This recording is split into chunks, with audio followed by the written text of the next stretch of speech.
What's up YouTube, capital G here. So 2017 was an incredibly crazy year for the game of Yu-Gi-Oh! Not only did we get ourselves a new Yu-Gi-Oh! Anime and obviously Yu-Gi-Oh! Vrains, we got a new summoning mechanic, Link Monsters, and Link Summoning as a whole. Konami gave us 4 incredibly strong core booster sets in my opinion. I think that they were fantastic. If you want to argue that Code of the Duelist was the weakest of the bunch, I mean, I'll take that any day of the week if that's supposed to be our weak set, especially when you compare it to the weak sets of past things like Secrets of Eternity or Invasion Vengeance. I think that Code of the Duelist can kind of lap those sets, but it doesn't mean that it was a perfect year, even though I think that this was a very good year of Yu-Gi-Oh! Mainly because Konami had its fair share of controversies. There was the Maximum Crisis. You guys know that there was Konami's decision in the TCG to change Pendulum Evolution from a $10 structure deck into sealed product, and there was the hype of a certain monster that Konami really just kind of went over the top with, something that doesn't really get talked about all that much, and that's what this video is about. I think that a big reason for that is because this was done at the beginning of the year, and a lot of people have probably forgot. You guys know exactly where I'm going with this. It's Sea Monster of Theseus and how much of a colossal failure that card was, especially after Konami themselves hyped it so much. You guys know, and I'm gonna go ahead and quote verbatim what Jerome McHale said. He said that Sea Monster of Theseus would be, and I quote, one of the strongest monsters that will be released in 2017.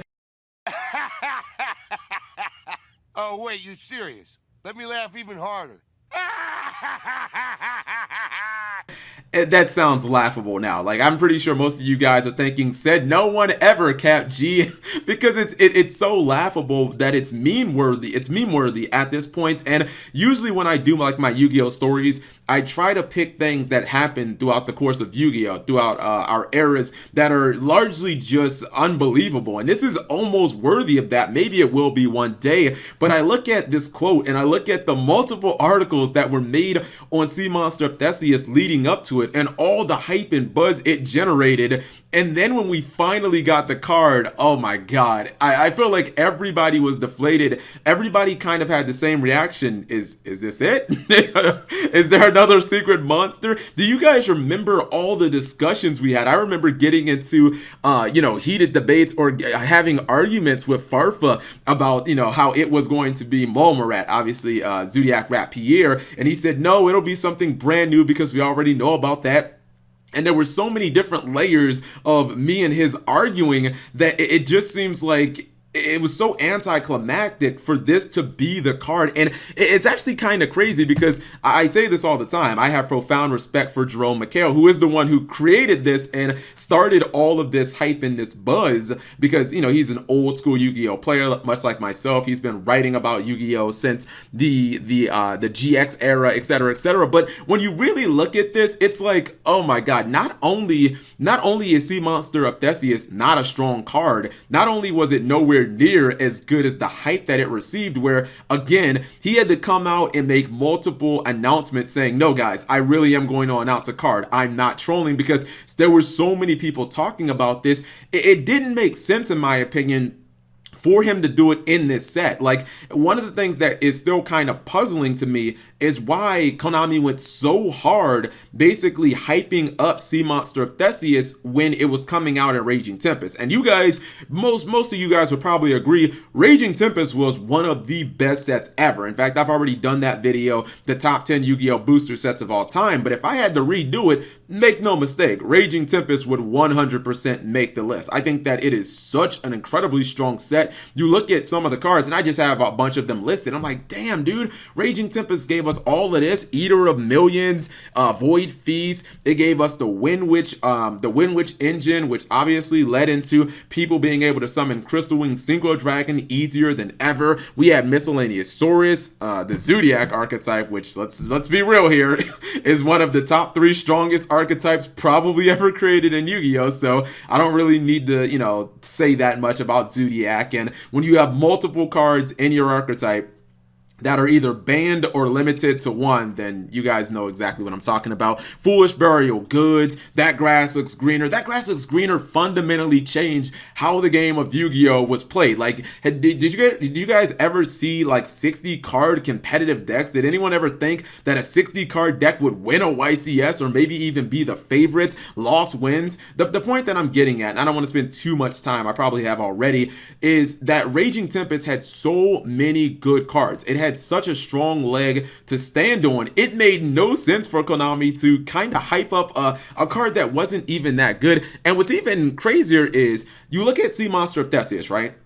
So it came out, and in the article, Jerome went into a lot of the plays that you can do, and oh man, come on guys, you can have Magispect the Raccoon, and now you can go into Omega, and you can make Starlight Red Dragon Archfiend. Not only did almost none of these plays come to fruition, but it's kind of puzzling because we got Raging Tempest in the first week of February, right? We learned about the Link Summon rules, and we learned about Master Rule 4 in I believe it was April, because that was the April V jump. So it almost makes me wonder, did Konami already know about the new rules of Reigns? Did Konami and the TCG know about this? Because there was only like a 2-month gap between those two things. So it makes even less sense if they were going to hype this card up knowing what the new rules is, because you guys can argue right now, or at least I would make an argument, that as terrible as Sea Monster of Theseus was, the card got way worse when we moved into the Link era. Once we moved into Master Rule 4 and the Vrains era, the card got so much worse because it seemed that the card's primary focus was to, you know, be used as like a synchro card, and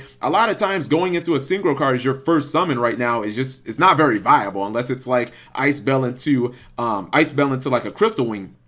Obviously, because you're locking yourself out of your extra deck, or if you have something like Omega that can, you know, take itself out of that extra deck.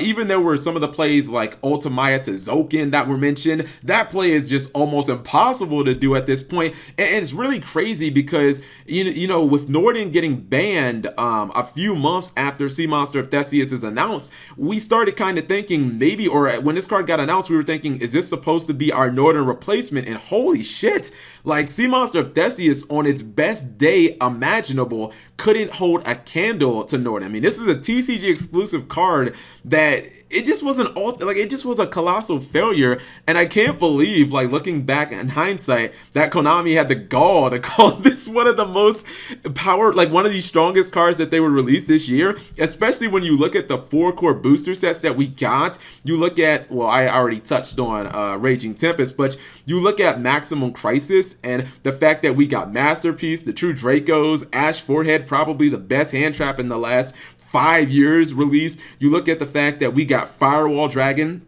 some would argue the best Link monster in the game of Yu-Gi-Oh! In Code of the Duelist. You look at Circuit Break, which gave birth to a Tier 0 archetype when we had already had a Tier 0 archetype earlier this year. The point that I'm saying is we had so many amazing, impactful cards, and it's like, how dare you even put this shitty fusion monster that has no effect and doesn't have nearly the utility that you hyped it to have in the same breath as some of those other cards that you knew were coming out. And I don't know, I do have a lot of respect for Jerome McHale, but I almost feel like his personal bias took over all of these articles where he was saying, you know, I find myself putting this in every single deck that I make, and it's going to help older strategies, and it really can really, you know, push your creative deck building. And it's just like, did any of that stuff actually happen? I feel like people experimented to a very small amount with Sea Monster of Theseus and Instant Fusion, and I feel like after a couple of weeks, the hype wore off, and we all realized this is one of the crappiest cards that we're probably going to get this year when it comes to our expectations and what was actually delivered, man. This feels like, I don't know, a lot of people won't get this reference, but this feels like Crystal Seer back in the old GX days. Maybe somebody like John Moore will get that reference. It was like one of the most hyped cards of all time, and then it came out and we were like, this card doesn't really feel that good. It feels slow and crappy. And I don't know, I think that it is just kind of interesting that Sea Monster of Theseus was just such a colossal flop. And I don't know, I feel like they should have just revealed Rapier. We would have been happier. But you guys let me know what you think. Do you guys remember all the hype and all the buzz around Sea Monster of Theseus? 3 different articles for this card. Jerome McHale even doubling down and saying, no guys, I'm not trolling. It's going to be a real thing. One of the strongest monsters of 2007 ends up being a vanilla tuner that was just never really played in any competitive deck. Anyways, thank you guys for watching. As always, subscribe if you have not already. Turn on that notification bell for daily videos.